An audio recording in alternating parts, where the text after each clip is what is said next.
Welcome to Money Patrol User Guide video tutorial. For this video, you will be learning everything there is to know about Money Patrol's debts section.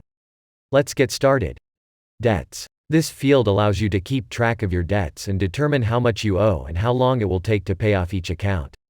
Credit and loans. This section contains credit-related information.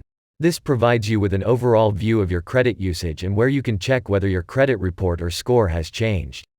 Use the drop-down menu to view a specific institution that is linked to your Money Patrol account. Credit usage trends. The credit usage trends is a line graph that shows your daily credit usage each month.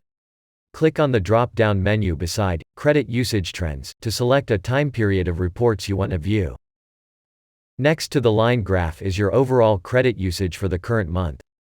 And below is a table with more credit details which include the date of each credit report, the institutions linked with Money Patrol, the maximum amount of credit you can use, and the amount of credit remaining available per institution.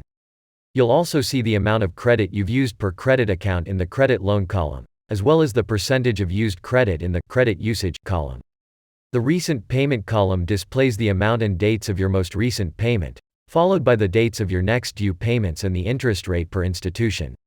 You can update your credit limit, next due payments, and interest rate by clicking the pencil icon under each column. Enter a new credit limit amount, change the due date, or change the interest rate per institution in the pop-up window. Then click Save to save these changes. Mortgage and loans. These are liabilities that include any debts you may have, such as personal loans, credit cards, school loans, overdue taxes, and mortgages. Card payment history. Card payment history allows you to examine your credit payment transactions. You can filter the dates of transaction and the institution you want to view by clicking the drop-down menus next to Time Period and Account. The bar graph shows the overall amount of credit card payments you've made each month, while the table displays a breakdown of these credit payments based on the dates and institution to which the payment was made. And this is it for debts. I hope this video was helpful to you. Please watch the other user guide videos to learn more about Money Patrol.